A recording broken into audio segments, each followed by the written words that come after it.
Welcome back to the show. Check out these headlines. U.S. Treasury's running out of runway, and Russia, and XRP. It's a yes. Somebody roll that beautiful intro.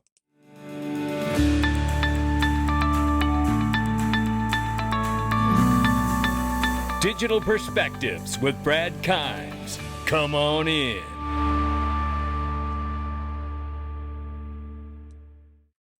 Welcome back to the show. You can follow us on X, YouTube, and DigPerspectives.com for exclusive content. Right now, $4.06 trillion market cap for crypto. The market is up 0.3%. Bitcoin 114,500 plus, Ethereum 4,400 plus, XRP $3.01. We're off 0.1 on the 24. We're up 5.8 on the 7-day. Let's take a look at this. The range of price between 297 and 303. We'll keep an eye on it. Ladies and gentlemen, I do want to tell you the power of Caleb and Brown has been put right into your hands 24/7. They have a new app. Go to xrpwealth589.com today and sign up for your free account. You won't believe the personal touch service that you're going to get with this company, along with the multiple layers of security, institutional grade custody, no charge, no hidden fees, no spreads. And let me tell you, you have not experienced the level of personal touch service that they provide here. And that ease of use, along with the level of security measures that they have, make me feel so good. I've been getting the best night's sleep since I've been into crypto. Let's get started here. Come on, Senator John Kennedy, take a look at this. He says, we can teach you the basics, no problem. Republican Senator pumps the brakes on GOP crypto bill. I literally said this this morning in the first video, and look at it. Here it is. FUD for the Clarity Act, so the big boys can buy up the manufactured dip before they pass the bill. Just like they did right before the Genius Act, too. They did this. Remember, they fudded the whole Genius Act, said it wasn't going to be till 26 or 27 before they could pass it, and then they came right back and passed it. The United States doesn't have a choice. They're passing this legislation. It's about the dominance of the U.S. dollar. And you know what? Congress can feel as special as they want, but when it comes to spending money and sending your kids to schools and private schools and buying them all the nice things you want them to have, you're going to need a good dollar, a good strong dollar to do that, right? So they're going to be passing this legislation is the way I got it at my house. And here we have Wells Fargo saying the Fed will commit to 5 rate cuts through mid-26. Cut the federal fund rates by a quarter point at each of its next 3 meetings. Okay, so that's going to be 3/4 of a point before it's over with there on the 3. So pushing the target range down to 3.5, 3.75 by year end. On inflation, the bank said levels generally have been well behaved of late. So the Fed is running out of room. They're going to have to cut rates, but the reality is the Fed is pissed off. They're being shut out of the new digital on-chain economy because they're not allowed to make and issue a central bank digital currency so they can surveil us all, right? That's what they're pissed about, and that's why, at least one of the reasons why, that Jerome Powell and the Fed don't want to cooperate and cut rates for us the way they wanted to work with the Biden administration, right? Well, write it down. Don't believe it. It's still true. And here we see the U.S. Treasury repurchasing $2 billion worth of its own debt. Yes. How about that? Because the dollar is looking very bad around the world to the people and countries and governments who usually hold our bonds. They're not doing it, and that forces the Treasury to buy them back to the tune of $2 billion, and that totals in the past 4 weeks $10 billion. $10 billion of their own U.S. Treasuries the government's buying back. That's unsustainable. We're running out of runway, ladies and gentlemen. And again, this speaks to the clash between the Fed and the United States government and Treasury, right? That's the way it works. The Fed issues the dollars, Treasury issues the bonds to back it all. They sell the debt, right? So this is a problem when you're buying back your own debt, and it's unsustainable, which means we got to be moving towards something. Well, let's start here because Michael Saylor obviously believes nothing exists except Bitcoin. And he's even said that everything was going to be deemed a security except Bitcoin. He was wrong about that. But let's take a listen to this. Still getting those names, figured out. So we had Tom Lee on the broadcast. I don't know if you saw this earlier today, and he effectively said Bitcoin at $111,000 is headed to $200,000 effectively by Christmas. What do you think of that? Well, most of the equity analysts that follow our stock have target prices for Bitcoin, and they're all north of 150. Bitcoin represents a digital transformation of the capital markets, and so the more people know about it, the more they get educated on it, the more companies embrace it, the higher it goes. You can't make any more of it. Right. That may be all, but in terms of just what you're seeing in terms of flows and whatnot, that would get it to $200,000 by the end of the year. Yeah, great flows from the ETFs. BlackRock is showing record numbers. Our companies raised $19 billion this year. Right. All of it went into Bitcoin. We just announced $217 million of Bitcoin purchases this morning before I walked onto this set here. Wait, 217 million this morning? 217 million, just slightly less than 2,000 Bitcoin. Our first buy, and we were the first public company to buy Bitcoin, we bought $250 million of Bitcoin, and that was like all the money we'd come up with in 30 years. Yeah. And this was just a short week, 4 days. Okay, so can I ask you this? For those folks who are investing in MicroStrategy, or strategy, I should say, as opposed to Bitcoin, you are effectively a levered bet on Bitcoin. That's what this company has become. That's Fair? correct. Okay, so the question is, on the way up, it would be it's fabulous, right? Because everything becomes, multiplied. What happens on the way down, if there is a down? Well, isn't that the question? Is these drawdowns, the more corporate treasuries and companies embrace it, and if they start borrowing against those assets, you have to ask, are they going to over leverage and then get caught upside down and get liquidated during a drawdown in the market? That's one of the biggest concerns here. Now, I'm not going to play this whole 6 minutes of Mike Novogratz, but I am going to bring us in right about here. And I want you to hear what is asked and where he goes. And he talks about the idea that Bitcoin is speculation compared to the plumbing that's coming. And he calls Bitcoin speculation the narrative versus the plumbing. And it's quite interesting because he doesn't want to say the word speculation, because that's exactly what Bitcoin is at this point. It's a speculative traded asset, right? And the reality is it does have intrinsic value that it can allow you to move money without using an intermediary like a bank. But the reality is such is that, it is still speculative, right? And it doesn't have the ability at this point with the throughput to ramp it up to use it for payments in a scalable fashion currently. Now listen to this clip. Speculation on top of all of this. Yeah, listen, so I think Bitcoin as a store of value stands by itself. It's digital gold. It's going to be digital gold. It's got a community of people that trust it. Think about what blockchains are, or cryptos are. They're communities of people that decided to trust their hard-earned wealth in this technology, in this community, because they don't trust, because we have a breakdown in trust in the government, in between political parties, between countries, right? Trust is in a bear market and an accelerating one. And so I think Bitcoin's going nowhere but up over time. Ethereum has its own community and its own narrative and its own use case. Yes, it will compete against Solana and other blockchains, but it's not like we're going to have one blockchain to rule them all. And so this is healthy competition to kind of rebuild the financial architecture that the whole world runs on.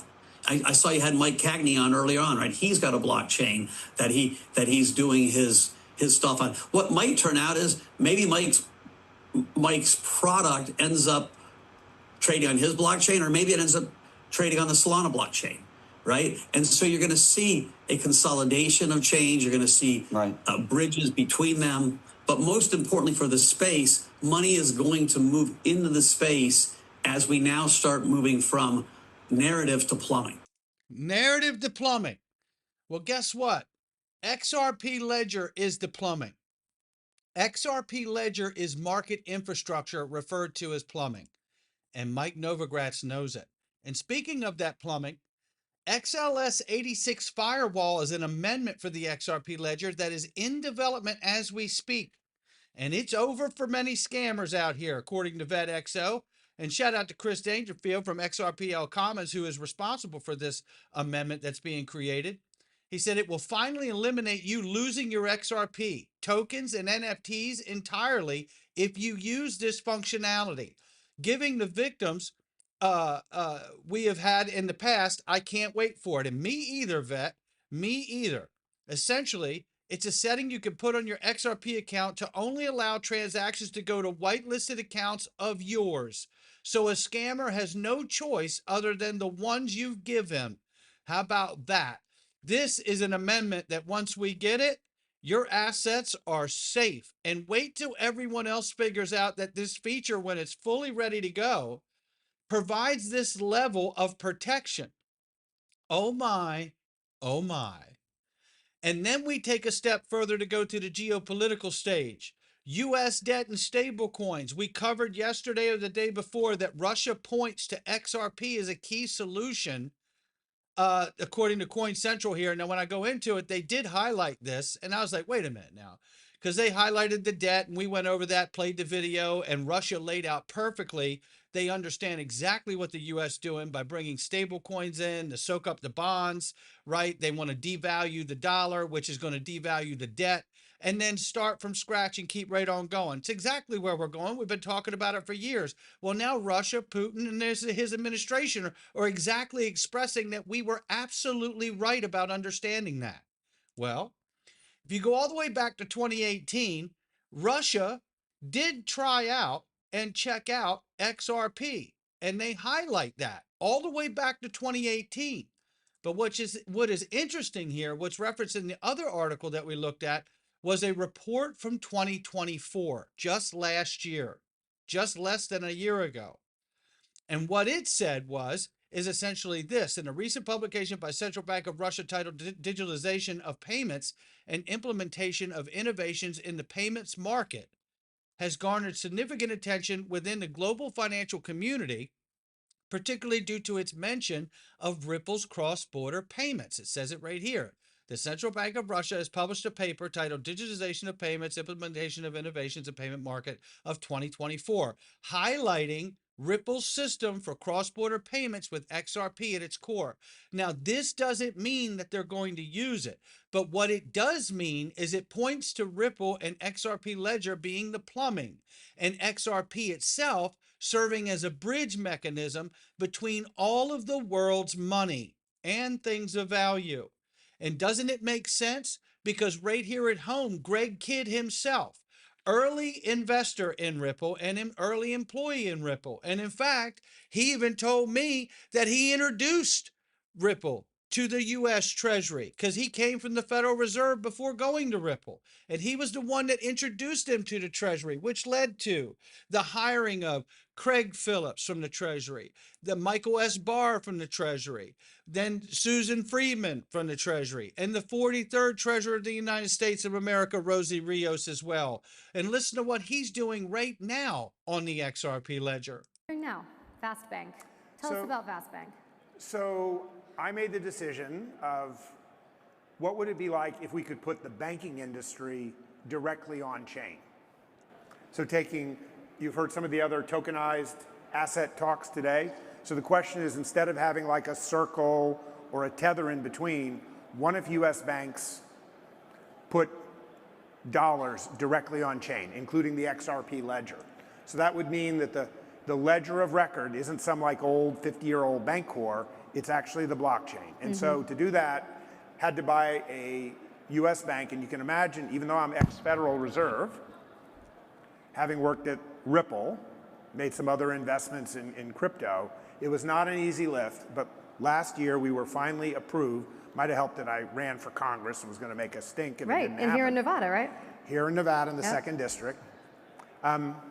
We purchased Vast Bank, OCC, nationally chartered Fed holding company, and we have one purpose, which is to put the US dollar on chain. And what that means is these are FDIC insured US dollars, complete with Reg E chargeback protections means if you get robbed, you get your money back.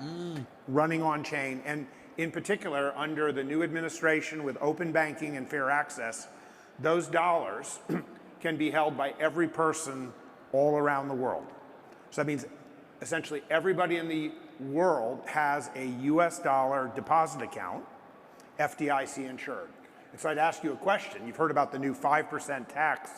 If you're on this ledger and you're sending money from, you're here under one visa and you're sending it back home to your mom, if that money never leaves being a dollar, never leaves the country, never even leaves the bank, is that a remittance? I don't think so. I think in this new world, if everything is on ledger, including the XRP ledger, and it's just moving on ledger, what does it mean anymore to move money from one country to another? It doesn't really happen. It just all stays on ledger. And it's the XRP ledger that made that possible all the way back in 2012. That's really why I joined Ripple to this day. And so buying a bank and putting US dollars on, we've also made an investment in the Bank of London, and I'm closing a bank deal in Europe soon. So that means dollars, pounds, and euros running 24/7 bank money on chain. On chain, on the XRP ledger. On the XRP ledger. And they'll build on others too. That's where this world is going. And he just laid out how it'll go no matter where it goes in the world. You're moving money just like email, ladies and gentlemen. And isn't that the goal? And Ripple's highlighting 3 key drivers behind institutional digital asset adoption. You could guess it, but here it is. It is this: tokenization, stablecoin issuance, and blockchain-based operations. And does it get too far to say that XRP could grow up one day and serve as an electronic special drawing right from the IMF? Maybe not. Maybe not, because this is how the world works. You got the basket of things that would be in the SDR, and then the market that it could make if it grows up big enough to do it someday. The only thing we need to make sure of is that the United States hold more of it than any other country, just the way they currently hold more power in voting at the IMF than any other country. And if all of these things are where we're going, I want to remind everybody right now of the interview of Dom and Phil Kwok, where he gives his prediction of $1,000, and I absolutely love it. Let's key it up right now. And obviously also Take a international listen. money payments. All of those different aspects really make it one of the formative companies of the next decade, in our opinion. And I know a lot of people have been asking for my price targets on XRP. And I think this is the first time I'll say it, but I think XRP is heading to $1,000 by 2030. So for me, it's a super important project, and actually probably one of the most important projects out there at the moment. There you have it.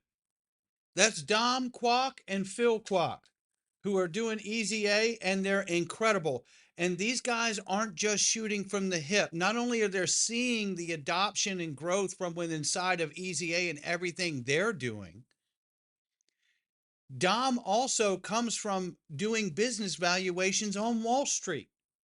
So the guy's not just guessing at things here, and it doesn't mean that he's exactly right, but he's making an informed opinion off of his previous career experience. So, when you're looking at Russia, when you're looking at the treasuries running out of room, when you're looking at all of these things that are happening, whether it's domestically or geopolitically, I start saying to myself, I don't think it's crazy to have $1,000 by 2030, because I could see a very quick scenario where things start to collapse for the dollar and the devaluation. And they have to usher in this new system in a very, very swift way, which could be done in just a few short years. Not financial advice from me or anyone else. It's just my digital perspectives. I'll catch all of you on the next one.